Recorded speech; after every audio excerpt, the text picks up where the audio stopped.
How's it going, guys? In this video, we're going to be looking at GitHub Copilot Labs, which is currently an experimental plugin that they have in Visual Studio Code. And this is part of what we will probably see in the future. And that is an AI which can actually help us translate our code, explain our code, or generate documentation and tests for our code. So the difference between Copilot and Copilot Labs is that with Copilot Labs, we have this sidebar that can explain the code, translate the code. It has brushes that can fix our code, and it also has an option for test generation. So I'm going to be using this with my simple sentiment analysis script, and all it does is import text blob so we can perform a very simple sentiment analysis and then get that sentiment analysis from the user input. So if we run this at the bottom, I'm going to be able to type in something to get a sentiment back. So we can say, today was a good day. And it's going to tell us whether it's a positive message, a negative message, or a neutral message. So it's a very simple script. There's not really much going on here, but it's perfect for experimenting with GitHub Labs. So for example, the first tab can give us some explanations. So it can show example code, it can say that the code does the following, and so on. But pretend we don't know what it does. All you have to do is highlight the code that you want it to explain, and it already has a prompt here that's going to explain what the code does step by step. So if we ask Copilot, it's going to generate for us this string over here that says, here's the explanation for the code above. We use the text blob class to get the polarity of the input message. If the polarity is positive, we return the string positive. If it is negative, we return negative. Otherwise, we return neutral. So it generated that for us. And we can, if you want, of course, you can paste that into your script. And that might help someone. It's some documentation that is quite accurate that we did not have to write ourselves. But let's highlight this again. And this time, let's select what the code does. The code does the following. And if we ask Copilot, it's going to tell us what the code does. The code above does the following. It takes in an input string. It passes the string to the text blob library, and it does the rest. So you might also notice that we have these three buttons at the bottom because, again, this is an experimental feature, which means it is far from perfect, but it looks pretty cool so far. So that was the explanation tab. Next, we have the language translation. So we can highlight any code we want, and GitHub Copilot Labs will be able to translate that into a different language. Actually, I don't know what's going to happen if I try to translate this into HTML. That might be really stupid. And that's exactly what I probably should have expected. We got two errors because we tried to translate a Python script into HTML. But if we want to translate that into something such as JavaScript, it might give us something a bit better. And if you look at it inside here, it does look a bit better, although I don't think JavaScript uses if name is equal to main, so there are still some bugs to be worked out.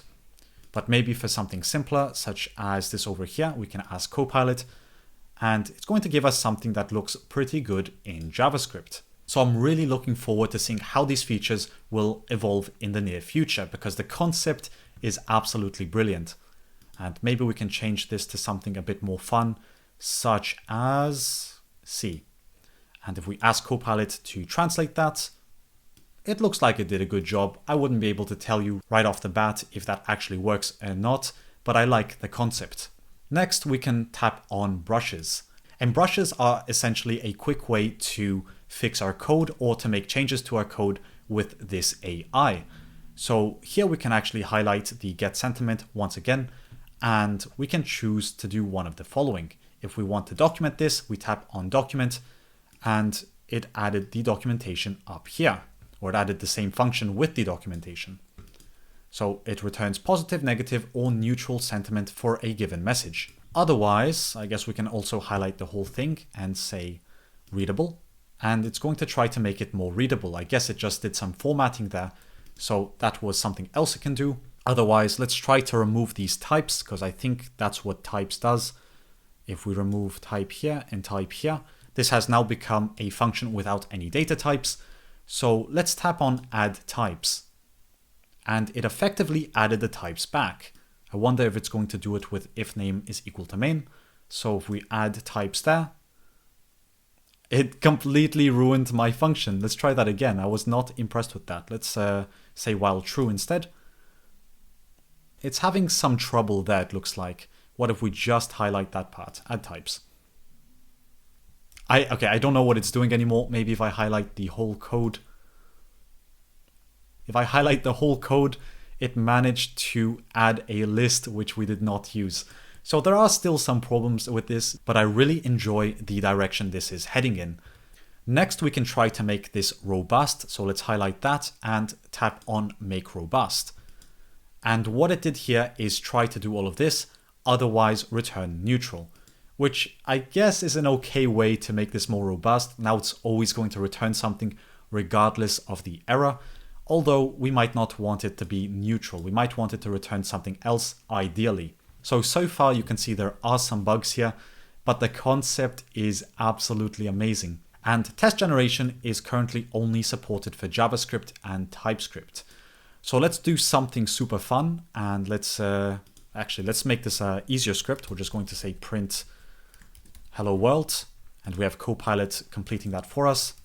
So we're going to save that script. We're going to go inside here, and we're going to convert it to JavaScript. That was the worst translation I've ever seen. That's not how it works, so that is incorrect. We'll try one more time. There we go, there we go. We get the console log, and we'll paste it in there. And maybe it doesn't make so much sense having this in a Py file. We might actually do better if we create a new file and call this JavaScript. So we're just going to call this hello.js. So now we have JavaScript here. We can console.log that, and we can test out if the test generation actually works. So please select a function in order to generate tests. Okay, I'm going to make a function in Python real quick. We're going to say def hello, and it's going to take an item of type string, and it's going to return to us a string. Or actually, it's not going to return anything. It's just going to say hello. Return hello item. That's exactly what I wanted. Now with that, we're going to translate it into JavaScript. So we got that, and that looks pretty good. What do I know? And we'll just paste it in there. Okay, I guess this feature here was more part of TypeScript, so we don't care about that. But now let's try to create some test generation. So we're going to select this and suggest a new test. Yeah, so we get this over here, and when we try to run it, it's going to say could not find enclosing package. So I'm going to tap on unhelpful. Unfortunately, I don't really understand any of that code right there. I'm not a JavaScript guy, but I guess in the future, when I do understand this, or when it does help me create tests for Python, it's going to be a lot more fun to play around with. So that was a bit of GitHub Labs. I would love to hear what you think about GitHub Labs in the comment section down below. Personally, it does feel like a crazy experimental feature. A lot of the features are just spitting out nonsense, but I am super excited to see where all this leads in a year from now, 2 years from now. We are definitely jumping in a new era of AI. Do let me know in the comment section down below what you want me to try out with GitHub Copilot. If you have any other questions, I honestly want to experiment all this with you guys. So if you have any suggestions, I think it would be super fun to try it out together. But otherwise, with all that being said, as always, thanks for watching, and I'll see you in the next video.